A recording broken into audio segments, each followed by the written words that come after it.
podcast listeners, if you hear my voice right now, I need you to do something for me. I want you to take out your phone or on your computer, go to Apple Podcasts, search for Ask Your Oldhead Podcast. You'll see my logo, my little picture, my little image there.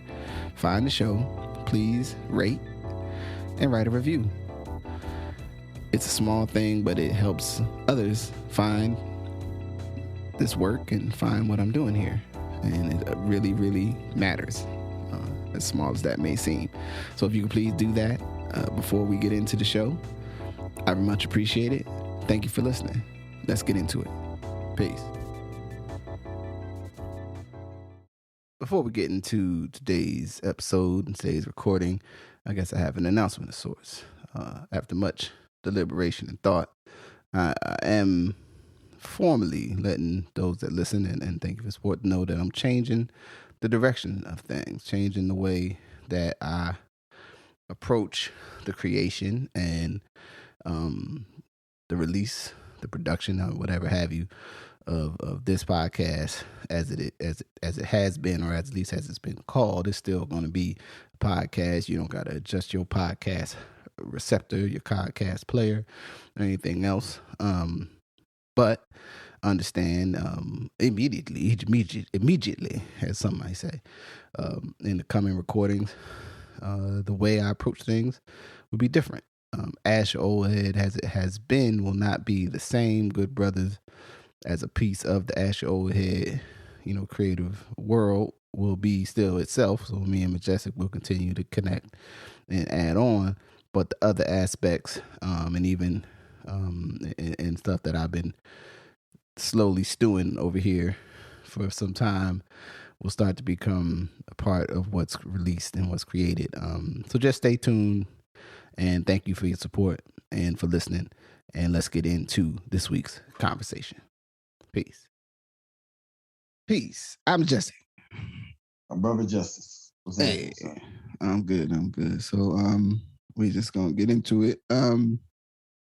So in the in between the last time we spoke, a documentary, short documentary, I guess you could say, Untold, which I guess is a series of stories around Untold, but this one particularly focused on the Malice in the Palace, which the delightful name for the altercation that involved players in the Indiana Pacers, Detroit Pistons, and the fans of the Detroit Pistons. And I guess, so I wanted to, there's some things in there though that I thought were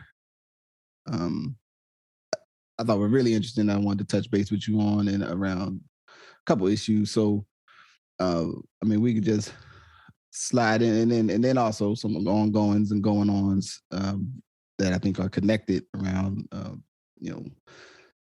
mental health, performance, athletic performance, professional athletics, as it were.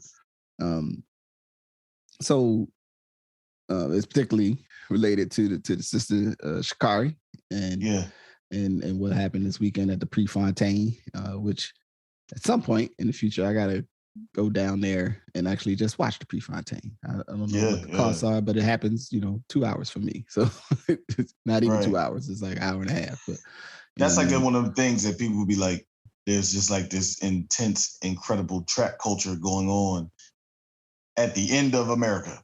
Right. Deep in Oregon. Right. It definitely is one of those. I think there's a cognitive, like, where you're like, wait, why is this in Oregon? Like, well, why? It's one of them that I go like, well, why isn't it in Oregon? Like, right? Yeah. At some point, it's like it's there because somebody organized it. Then the relationship. I was about to say, I was about to say because of the legend and reality that is Nike, right? It's not just. One, they've done a really good job.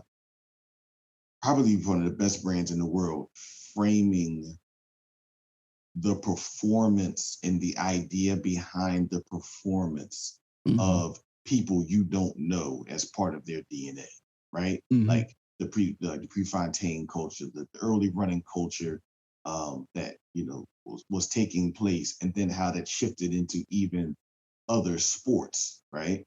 From Bo Jackson, right, to McEnroe, right, to Jordan, obviously, but a whole host of other basketball players at that time, right? Like George Gervin wore Nikes, like, so just that whole culture of like performance that then became so synonymous with this idea. So, yeah, definitely we gotta see what's up. Check out the Prefontaine game. That could be a check it off on our bucket list. On bucket lists, right? You know what I mean? So yeah. So what's let me ask you what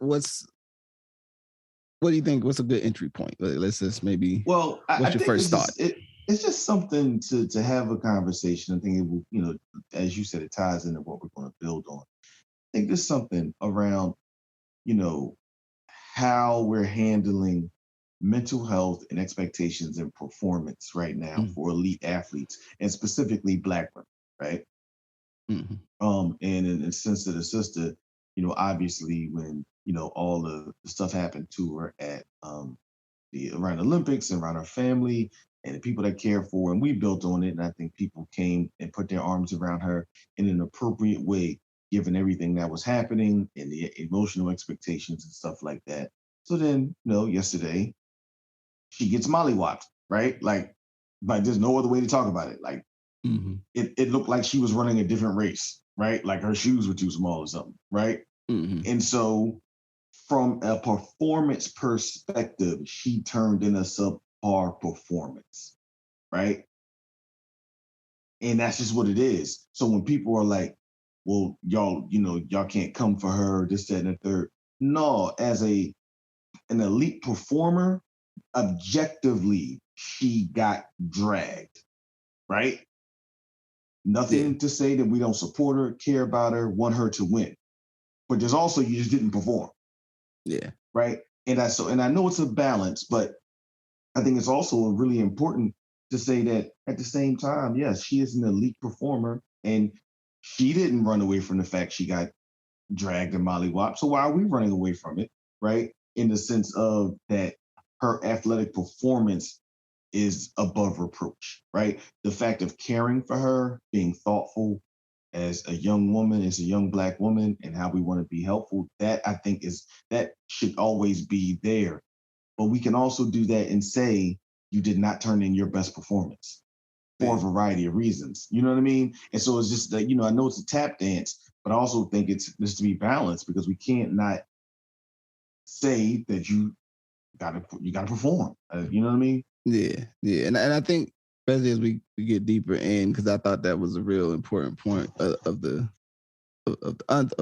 Malice story, and even the way we discuss people's mental health and kind of where they're at in a very like blanket sort of obscuring fashion that doesn't speak to are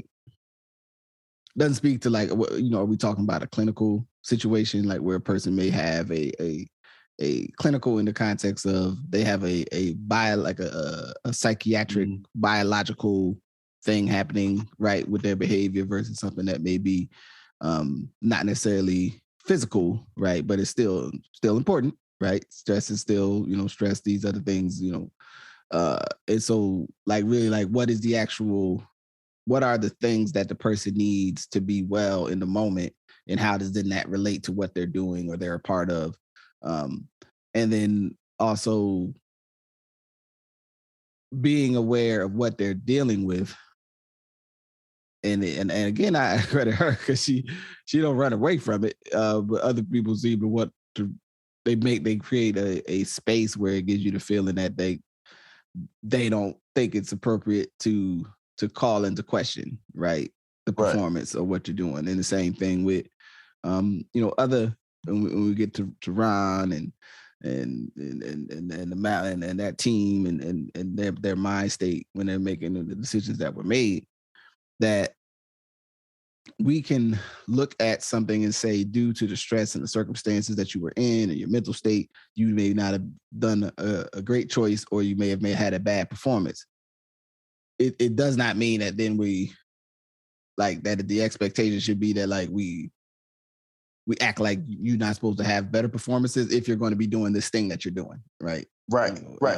Right. Like it's like if you had if you pull it out of the context of sports, if you had a member of a staff or a coworker that was just going through, maybe a loss in the family and then a wrenching personal circumstance, in a relationship, and then they were just having their own whatever, resurfacing of something or whatever, from a mental health perspective, you either as a peer or as a manager or a person that had to be engaged or care, you'd be like, all right, well, let's figure out where you're at so that we can calibrate our expectations to where you're at right now. It's not necessarily we pull back and you just do whatever and we just go, well, he's going through a lot right now. And it's like, no, we need to have a real conversation about, all right, if you're going through these things at this moment, is this a situation where maybe you take a fall back from work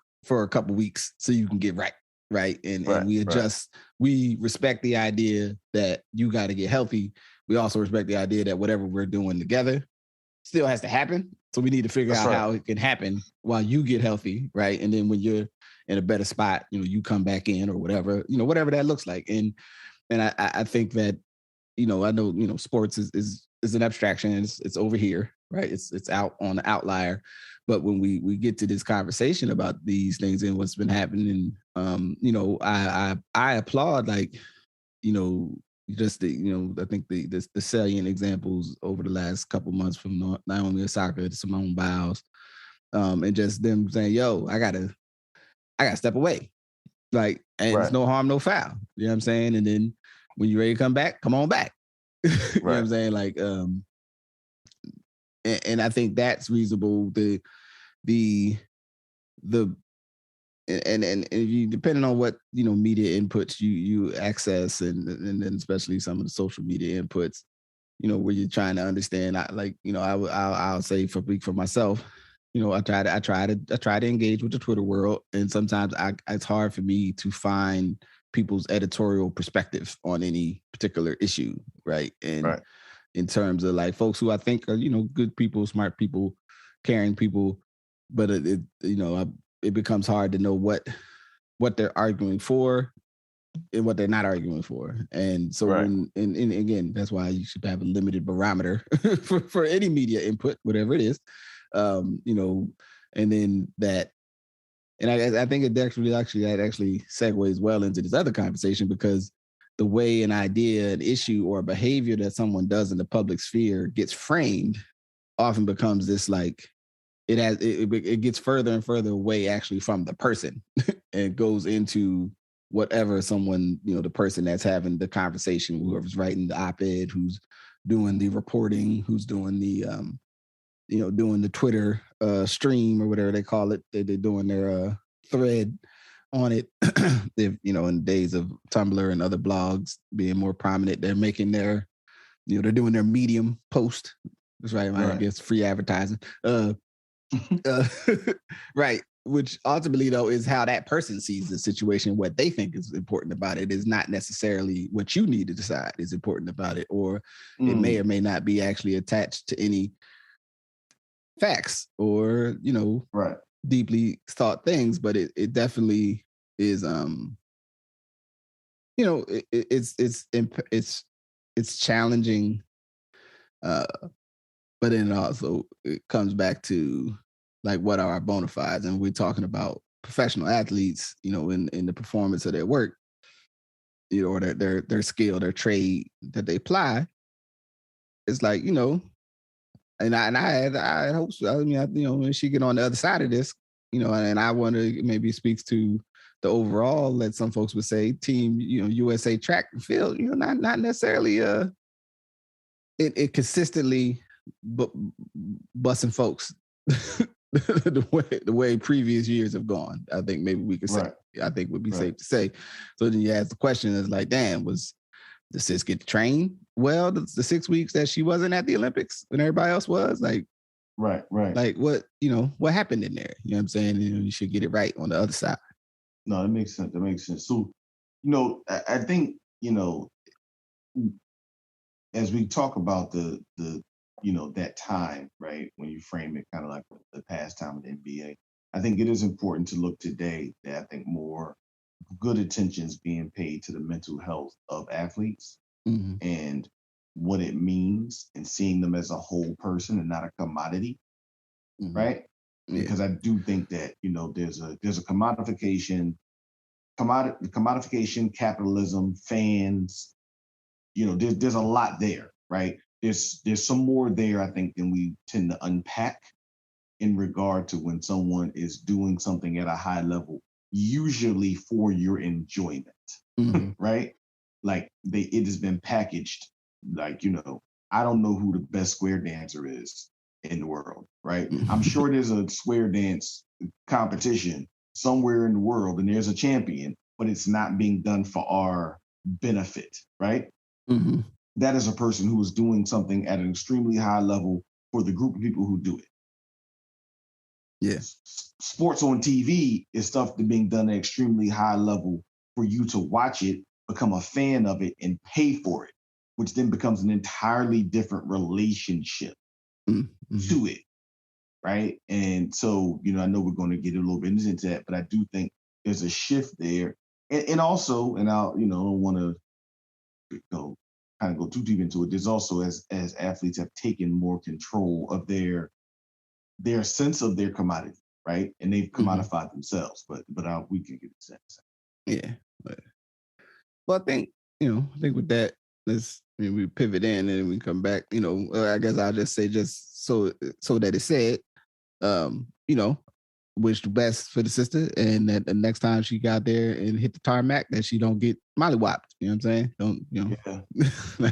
We need your team USA, man. Yeah, yeah, we need sis. Get back to getting them. Don't let that happen again. Yeah, man, I'm telling you the truth, man. That's like she was in slow motion. Like what in the world? Like, all we got, baby. So for those that may not know, then, you know, because I'm sure there are some people that may not really follow the basketball. I mean, it's probably just as it says, oh yeah, that's when those NBA players went and fought the fans, right? So the Malice in the Palace was a I mean, and especially watching it, and then going and doing a little bit of like trying to find old, you know, videos about it when it happened. I'm gonna start with, I was watching that game, you know. I was in my living room. I don't think my family was home. I don't know why they weren't home, or why I was home and they weren't home. But I think I was in the house by myself, as I remember it. And you know, Indiana was busting Detroit's ass, right, like straight up, like no bullshit about it. And I was like, yo, they might be the best. They the best team in the league. Like this is a title team. Like they was busting Detroit ass. And Detroit really could. They was like Detroit, but they could play. They had better offense, so they had like as good a defense as Detroit, but they could score. Right. They had 3-4 people that could actually get a bucket. Where Detroit, you know, sometimes struggled to find somebody that could get a bucket. If Rip wasn't on, you know, Rip wasn't being Rip, they was having a challenge during that time. Rick Hamilton wasn't you couldn't get no buckets. Tayshaun could score off the what's the name? You know, Chauncey Billups is obviously great player, but yeah, they would go through long spells, and Ben Wallace was kind of like -1, like don't even give it to him to do that. Like right, he's supposed to score off a rebound. Yeah, I mean, like all of them was way too good at defense. That's just as a teams. Like they was so good at defense that it was like, man, who needs offense? Let's just stop the other team. You know, I could dig it. You know what I mean? So you get this situation, you know, and I think it's important. I mean, it's the ill thing about sports. It's sort of like, what is the appropriate level of animus? You know what I mean? And like intention, right? Like for the players on the court, you know, as just a person that is competitive and like sports and kind of like I'm 100% with being like, where you like, damn, are y'all really mad at each other the way y'all playing against each other? Like, we're not really, it's not very personal. I just want to win this game. But like, ain't nothing happening out here do I intend to like take with me when we get off the court. Like whatever we doing, you know, we arm wrestling. Like I want to win, but I'm not also planning later to be like, I hate you. Like, you know what I'm saying? Like it's a real personal beef. But it can I understand people that play that hard, right? And Ron, and I think we all have experienced somebody that plays that hard that you start wondering, like, damn, is it really an issue between us? Like, right. You seem like you really mad. But then, like, fans and people that are watching, and I want to say this because most of the additional coverage, like, and did get a chance to listen to a couple other interviews of Jermaine O'Neal. Jermaine O'Neal, to his credit, get some props as like the producer, ex-producer, I think is the title of this piece. And in many ways, there's a rehabilitative aspect of this, particularly as it pertains to him. And it put me in the mindset of thinking about, the larger perception of Black men and NBA players as a proxy for Black men as public figures. Well, it's also, I just want to touch on that. I think to your point there, and we're in a time where athletes are fostering their own narratives, right? Mm-hmm. Like literally they're producing their own content, right? Yeah. And so, that is a huge shift in media, where we actually have the person that's doing the thing talking about how they do the thing, then talking about how they saw others do the thing, versus what traditionally has been, there are a group of people who have not been particularly good at a thing. They have been somewhat good at talking about the thing, who have defined the thing in all of our minds. And for so long, that has been the reality of there is a white man who is talking about the thing that Black men do well and defining if that Black person is doing something well. Right. And, right. And if they're doing it the appropriate way, like is their style the correct way? Is their mannerism? Is their approach appropriate, so to speak, too? And there's so much laden in there. So I do agree with you that I think him telling his story and reframing it for the world is an important shift in it, looking at it 16 years later, right? And I want to just get it, established in the dialogue that before we, because I think there's some things with the interpersonal dynamics of them as men and other things that I thought was really, really interesting. But I want to say, I've never gone to a sporting event thinking that a reasonable outcome was me like fighting the players of the sport in any way. You know what I'm saying? Like there's not, I mean, the only, I would say that I would possibly have the emotional content or energy, capacity to get at least fired up enough to like, throw my empty giant cup of soda is maybe at the Eagles if I went to a Giants game. Like maybe. Like I would at least think like, man, I hate it. You know what I mean? But then it'd be like, look, I was about to say, we're from the Delaware Valley area. We're from Philadelphia, Jersey. So being from Philadelphia, it's like I am used to people having some unreal relationship to sports, right? like the places where they throw stuff at people's kids and snowballs, and like you have a court underneath the vet, right? So you can deal with the issues that happen at the vet. You can deal with the hooligans, literally, that would come to the vet, right? And I do want to touch on, frankly, there's a racial aspect there, right? Oh, absolutely.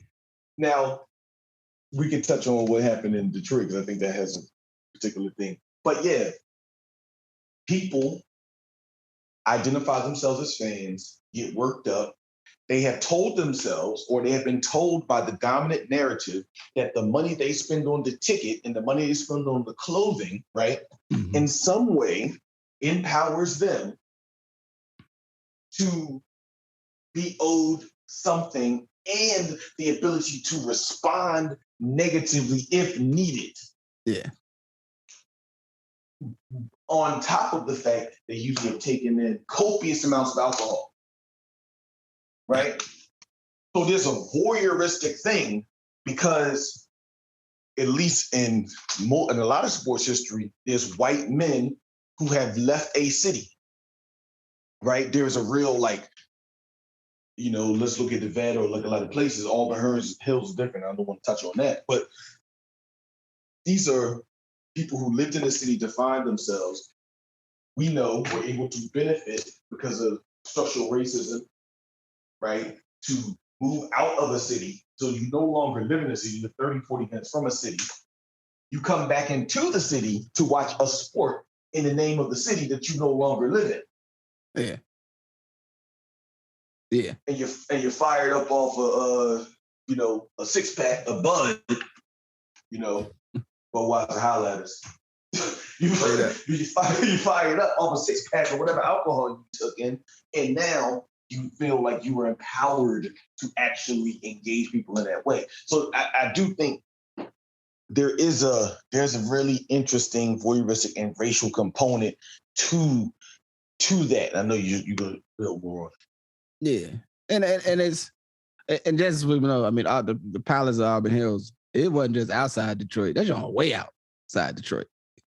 Like I remember going, when I had the opportunity to work out of Detroit in a program, and we were heading out to where we were having a retreat, so to speak, and we were riding, heading. I think it was sort of northeast, northwest, and I was like, wait a minute, Palace of Auburn Hills way out here. Like that joint was way out. At least it felt super far from Detroit. Well, it felt like if you said the Sixers was playing like in Voorhees, that's how it felt. Yeah, for those that don't know. To me, it's like if you said to me, it's like you're saying if the Sixers played damn near in Trenton, depending on how long it takes you to get there. Right. Like Auburn Hills is like 25 miles. Yeah, it was wild far, man. Right?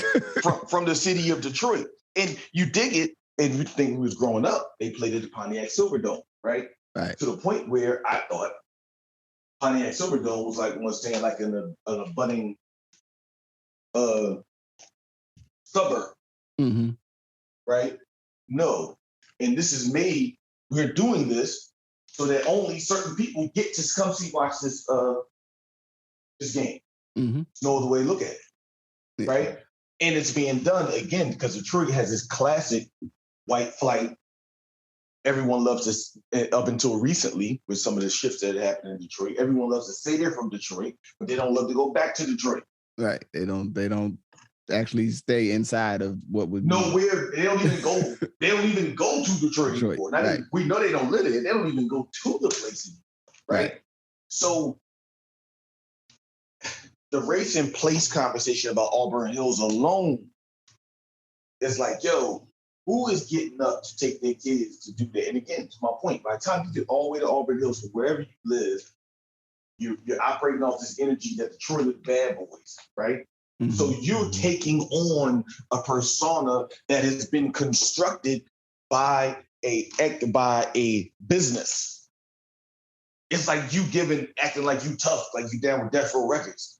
So you put on a turtleneck like Suge Knight, right? That is essentially what like sports teams have been able to create constructs in people's lives where they take that on.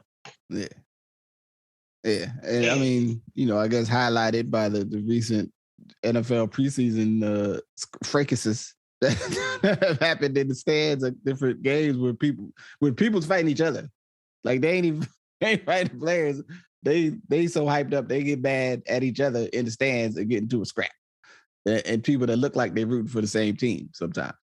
Like, so it's a weird environment, right? And I thought that it was, I wanted to just see that, like, we have a situation where you actually have thousands of people who are equally as accountable for their behavior as the players.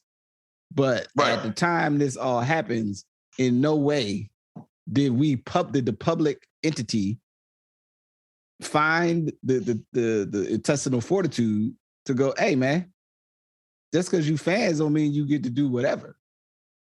Like, you just don't, right? Yeah, I mean, and some people did. So I mean, so they on the game. Indiana's busting Detroit's ass. It's a blowout. It's a whoop down. It's everything. It's a hard foul. Ron comes through with a hard foul on Ben Wallace. Tempers flare, you know, and I thought it was actually pretty dope. The context that they built around what was happening with all of those young men, right? And we're talking about young men, right? And we do a lot of time in our society talking about what young Black men are doing or not doing, right? And how they police themselves, how they manage themselves, how they organize their behavior and their thoughts. And so you got, you know, at least in terms of the central framing of the story,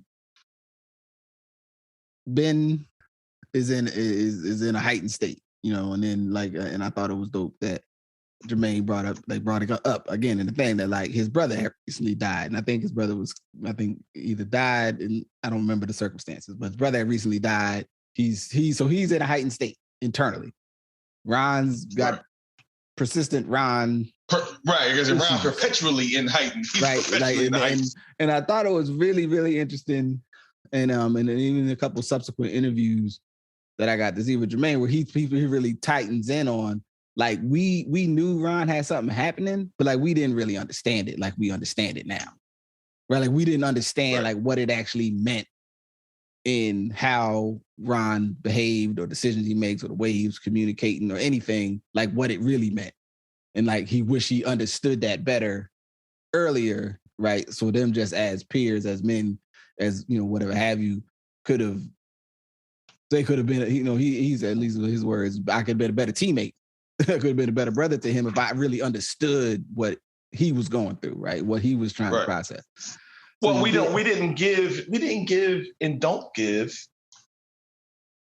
because our actions are so criminalized and framed in such a way. We don't talk about someone who has mental health issues. And sometimes in our own community, we don't talk like that. Mm-hmm. Right? We would, I think the dialogue has changed. We would use words like, oh, he's a little off. Mm-hmm. Mm-hmm. Right? And we just be like, oh, he's a little off. Or you need to relax, you need to calm down.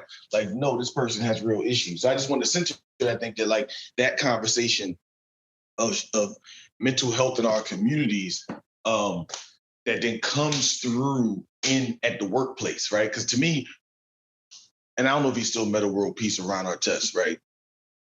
Yeah, I think I don't. I think he went. Or? I think he just. Yeah, I think he just sort of. I think he just. You know. I think he just be who. Yeah. I think he just be Ron, but maybe he still be at other places. I'm not 100% sure. Cool. So the brother, Ron / Meta, the good brother. You know, again, we have when we doing sports and stuff, and somebody like a little extra rough, or a dude is you know kind of extra intense around the game and stomps off and can't relax. Like we just internalize all that. Like, okay, he was raised by his mom. Like we create all these narratives. right. We go to everything.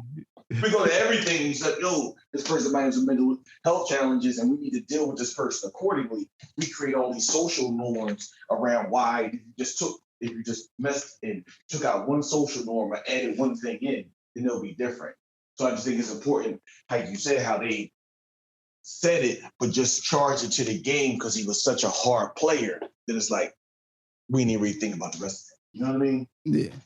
Yeah. We'll go to, and I just say it. So it's said, we will ascribe to, he's raised by his mom. He was not raised by his mom. His dad's overbearing. He light-skinned. He dark-skinned. You know what I'm saying? Like, it'd be a whole gambit of, he was raised in the suburbs. He was raised in the city. You know, like whatever the behavioral manifestation, we will tie it to something that may have nothing to do with what's happening, actually. You know what I'm saying? And feel confident, feel like stridently, he must have had too much milk growing up. You know what I'm saying? Like, all types of, and people be dead serious. Like, oh, nah, that's because, he was eating that soy milk. You know what I'm saying? Soy milk, make your breath. Then be like, yo, man, maybe fam just has a hard time regulating, and it ain't got nothing to do with none of that stuff you talking about, man. Like, go read some actual, I guess get frustrated. So when it pops off, and I remember watching, like, I was like, this dude is laying on the table. But then, I don't know, and I'll say it because I definitely was like, I mean, it wasn't the right thing to run in the stage after somebody hit him with the cup, but my own personal internal fight or flight radar went, hey man, don't be hit me with no cup. Right. Like, and I was just like, oh snap, he in the stands. And then it was very difficult. Like later I was like, hey, he probably shouldn't have ran in the stands on that one. You know what I mean? I'm not sure if the dude, and then Jack goes in to, because he like, and in many ways, Jack was trying to get to Ron before Ron destroys this person. You know what I'm saying? Like, and then, the people jump the dude, you know what I mean? And everything that transpires, right? So the thing that I thought was salient and important is that, the way a crisis happens and something that people already wanted to do becomes like easier to get through. So the league the NBA of all the professional sport leagues, because of the primary components of who's in it, is in an ongoing, persistent image battle at all times, no matter who's even though the vast majority of NBA players, for whatever you may think of them, are not involved in some sort of criminal enterprise. They're not whoever the negative or terrible thing you could think they are not that. Right now, if you want to get into what their personal life is like, you can do that. You could probably also do that with every other sport, right? Like, if the perception is, well, these guys, so the in the clips that, obviously it was a movie. So, they pulled all the clips where they're like, oh, the prima donna thing, they think they're better because they make this money. They have to do this, they have to do that. This is all coded language that it's primarily applied to Black men in the public sphere and Black people, in a larger sense, especially as it pertains to entertainment, or being a public figure, that are not equally balanced to other communities. Read Major League Baseball, because we don't, we have no idea of the personal life transgressions as a person who is not a fan of that sport. Like, you could hear stuff about NBA players and you don't even watch the NBA, right? It'll seep out. Right. You don't hear nothing about MLB, Major League Baseball players or hockey players, sports that are more coded within our society, like as not Black. Right. Hear a little bit about pro football players, like me, especially in the last couple of years, you hear more, particularly around the issue of domestic violence, which is a warranted discussion that needs to be happening, right? But that same discussion is across, sports, particularly, sports as it pertains to men being professionals. And so when that happens, like the decision to basically go, we're going to lay the hammer on these dudes, like we're gonna lean into the idea. It was almost like like something that would happen like in a school setting, where it's like there's all these facts about what happened that night, but we the only place we have authority is over the students. So therefore, we just gonna lean into doing stuff to the students, because really, as a league, we can't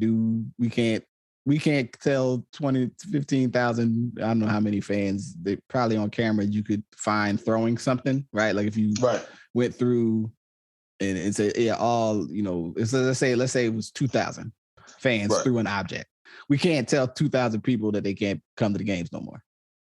So we that's just a number that's too big for our market. So we're going to pick a couple egregious fans, like the brother that threw the chair, the dude that, did the cup initially, the dudes, everybody that came on the court. We're going to get all of them. But everybody else, they going to kind of get a pass on this. You know what I'm saying? In terms of a public discussion, and in terms of, even though I guess they did, sounds like the DA did do a whole bunch of different criminal. Yeah. I mean, but it's the entitlement, right? It's that, okay, yeah, the fans get a little passionate. Okay. Fans got a little passionate. But these are fans that y'all already had identified that when you were taking their season tickets. So to me, when you have a situation where you've identified a number of fans and you're going to revoke their ability to be a season ticket holder, you have a problem on your hands, right? Mm-hmm. They are repeat offenders. Right. What happened with Ron/Meta, Steve Jack, and I know he converted to Islam, so I know he has I'm not sure what Islamic thing. Yeah, but and Jermaine O'Neal were not repeat offenders. You see what I'm saying? But you do have problems in the system of the Palace of Auburn Hills and the Detroit Pistons team knowing you have a problem. So instead of diagnosing your problem appropriately, let's have a conversation about entitlement, about hooliganism in America. Because, Europeans, soccer, particularly football, we already know that they have a problem with hooliganism in their sports. Mm-hmm. We actually don't like to talk about Americans because the capital, like the idea of the money, takes over. You see what I'm saying? So we don't want to talk about that. So you punish these people, you punish these folks as a reminder to other athletes, right? That's what you're doing. You're punishing them as a shot across the bow to the Allen Iversons, to this person, to that people. You know what I mean? Of like, don't y'all keep getting out of hand. Next thing you know, they get a dress code. Next thing you know, they get this, right? Like, we're taking control of the league back while you're making millions of dollars off of these people. And even, the whole David Stern conversation, that itself is very interesting when, like, he essentially ran in the NBA as a monarchy, right? Yeah. For context, for anyone, there's a podcast out that talks about how the Seattle Supersonics left for Oklahoma City, which I think it's called like Sonic Boom or something like that. Like, if you get a chance to listen, it is fascinating that basically David Stern was judge, jury, and executioner on them moving, essentially. Mm-hmm. Right? And so you see this idea of this sport creating billions of dollars of global revenue, but essentially being run by one person who had the ability to punish them in ways I think everyone would say was outsized, right, for what occurred. Mm-hmm. And never really getting to the crux of the issue of fans and the fans' relationship to the thing. And then one more part about that I think is important was, again, now there's a different conversation because the NBA, a lot of the players, they are managing themselves, frankly, right? Mm-hmm. Mm-hmm. So there's a different experience, and I think many of them have recognized the importance of fostering this like wholly different experience for fans, right? And fans in the arena and outside the arena, but also 2004, 2005, this is old, quote unquote, old school basketball, right? Right. Yeah. This is hard-nosed basketball. And so you're really struggling with your product, right?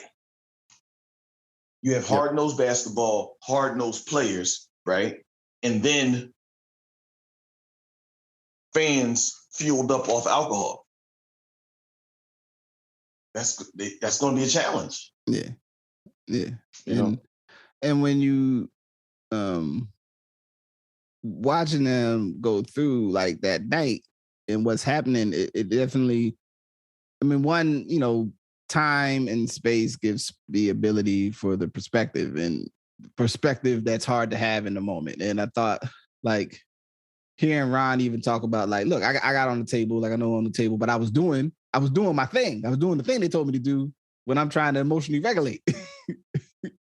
And as someone who's, I've had copious experience with people that are trying to emotionally regulate, and then they're trying to do the thing that, the techniques or whatever. And then if someone does something to you in the middle of that, you trying to, doing my countdown drawing, getting my breaths, whatever your particular modality, like,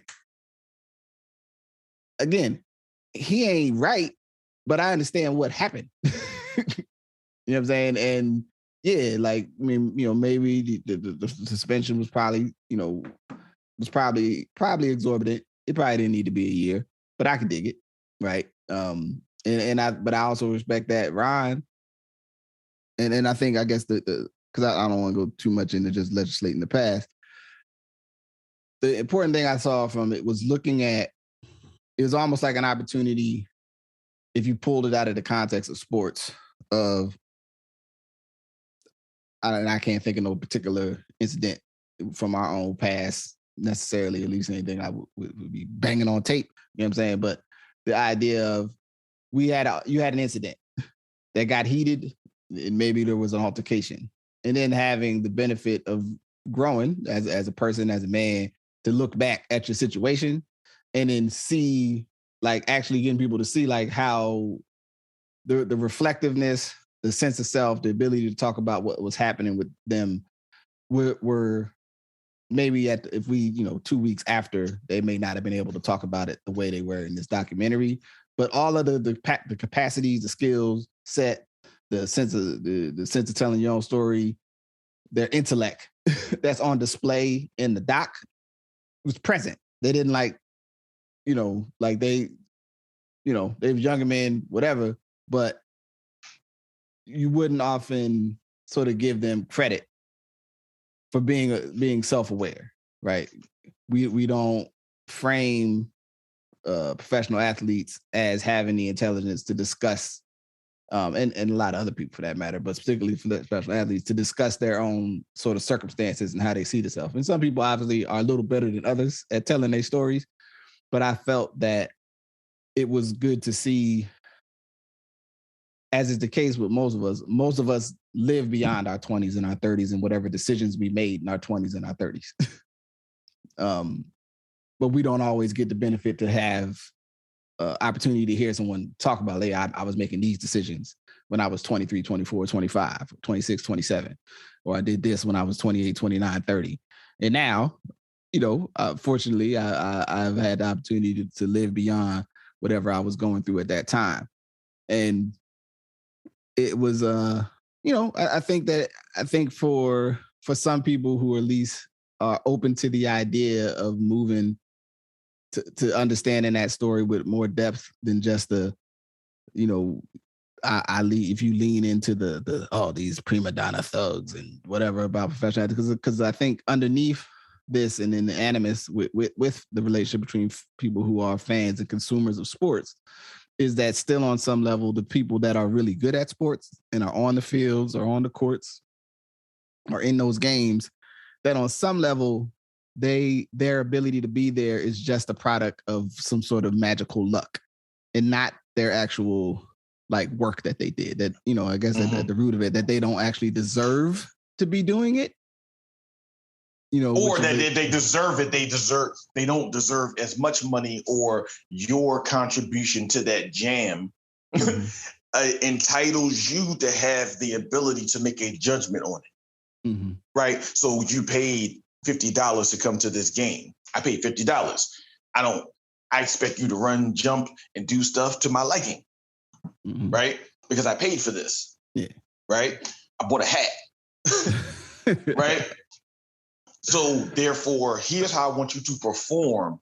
And like you said, you got here by luck or genetics, which is a whole nother conversation. Because if you got here because you're bigger and stronger, right? Yeah. Not because you're good, not because you work at it. Right. Not because you've made yourself the best at whatever it is. It's because you're bigger and stronger. So yeah, if I got to talk, I expect you to conduct yourself a certain way. And hey, if I got to cheer you and boo you and tell you that your mom ain't shit, and you know what I mean? Like, yes, I can do that to you because I paid for it. I paid for the experience. Mm-hmm. And so that's where I think, like I said, fandom and capitalism becomes a really interesting intertwining, especially I think in the American psyche, right? It takes on different forms in different countries and different sports, right? But there is a psyche of which you think you are entitled to do this because of your ability to purchase the experience. And then the expectation that you have based on your ability to purchase the experience, which may or may not be attached to the context that the actual sport functions in, right? of decorum, right? Mm-hmm. We can, there's no debate that when you leave the crowd, when you leave the floor and go to find somebody to throw a bottle at you, you have broken the decorum, right? Yeah. That goes without saying, right? Right. And to the degree of which you have done that as an outlier, there's going to be some challenge because you've broken, I think, the spoken and unspoken decorum, right? Mm-hmm. But losing an entire season of your career based upon it was a preemptive strike designed to dissuade future behavior, not necessarily to be equitable in meting out justice. But again, David Stern's goal wasn't justice. Yeah. Well, right? That's into the idea that and I remember the number that we got to make sure this never happens again. But it's if you how many actual incidents?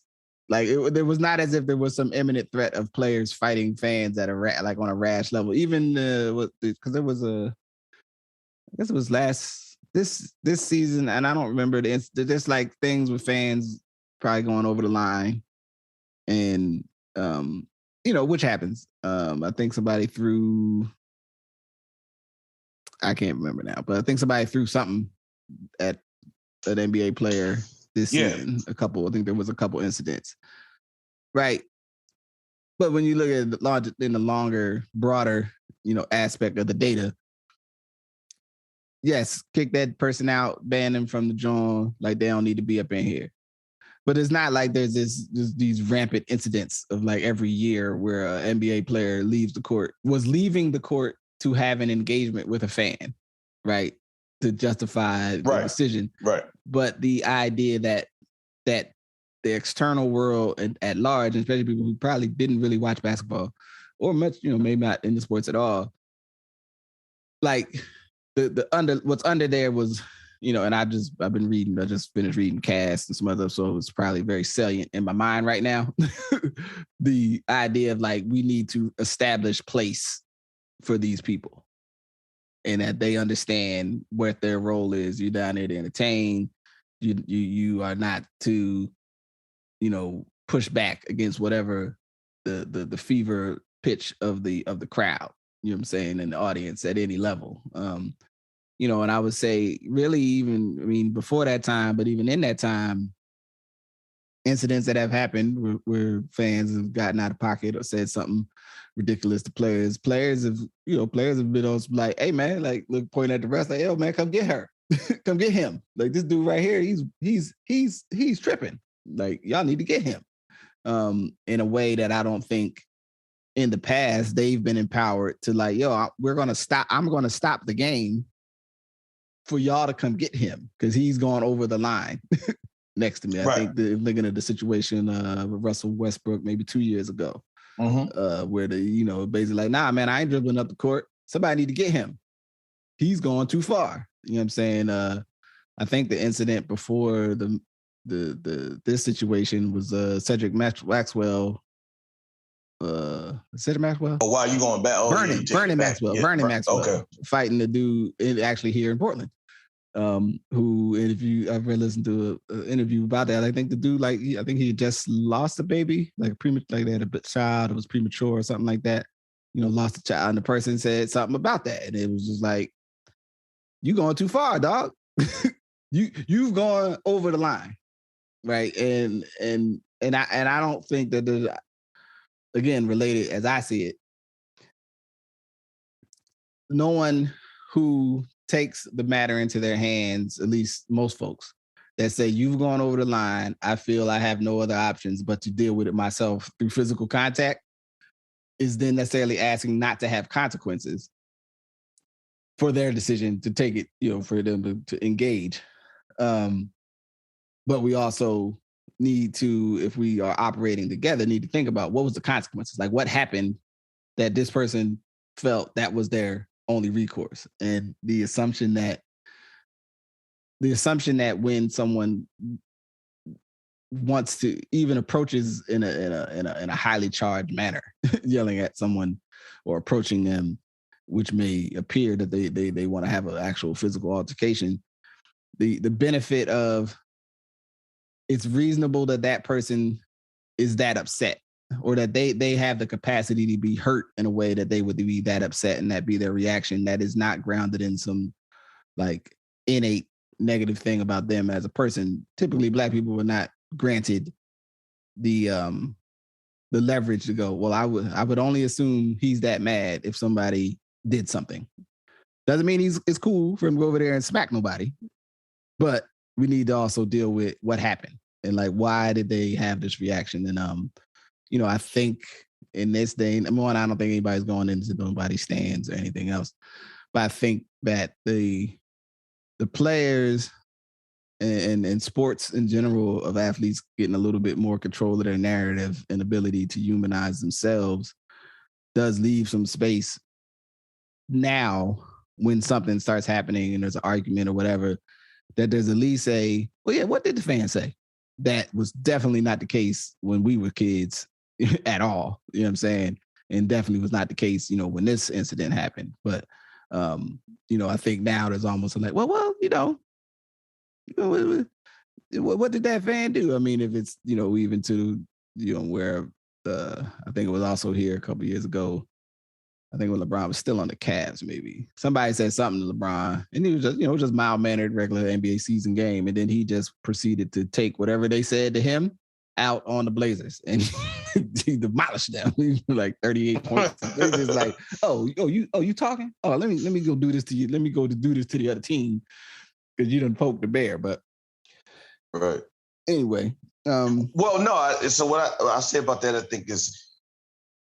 And it lends itself to your point about over time. Like we had this thing that happened 16 years ago, and largely speaking, we haven't had anything like that since.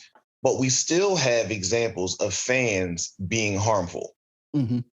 So we still haven't gotten to the crux of that issue. Right. Right? Because that's still happening. People being spit on, people being disrespected, right?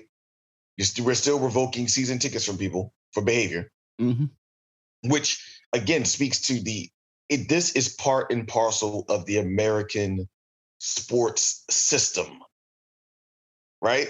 Mm-hmm. That's what this is. Like what we saw or what you watch when folks that are listening are going to watch it, is still part and parcel of the American sports system, and the economics of it remain, mm-hmm. right? In the feeling about this level of ownership and connected to fandom and selling jerseys and car decals, right, remain. And even when people start talking about who has like the best fans and stuff like that. So for me, it was just really, the ability to tell your own story, the ability to rewrite your own history, especially after something as deep as that.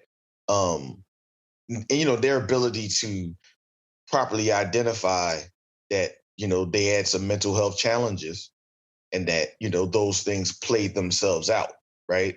But and to your point, the bigger point of reflection of these were things that were done, and here's what we're saying as men today, about it. Yeah, so I think that was that's one of the things like I would just suggest or think people should check it out.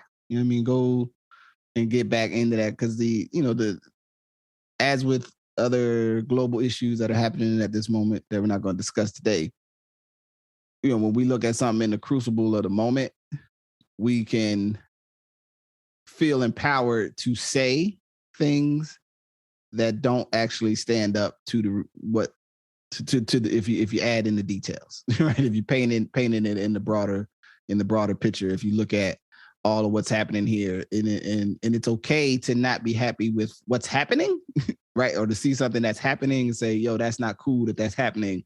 But it's another thing to act as if what's happening is not in line with what the prior occurring circumstances were.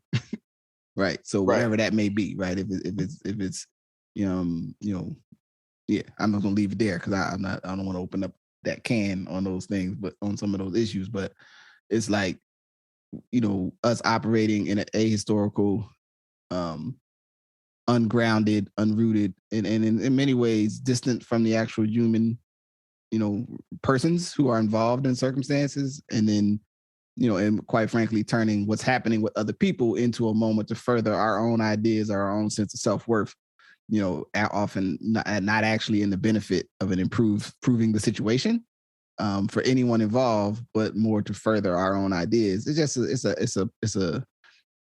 It's an occurrence that I would like to see us find a way to push to move away from, right? And that you can reframe. And so, for those who didn't give a damn about NBA players to begin with, who wasn't watching games, who had no real relationship with the sport or with the players, this became an opportunity for them to spout off around their own fears and insecurities about Black men in the public space.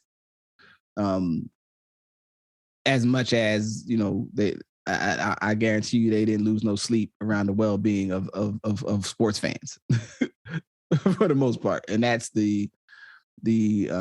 from in terms of institutions' ability to be trusted.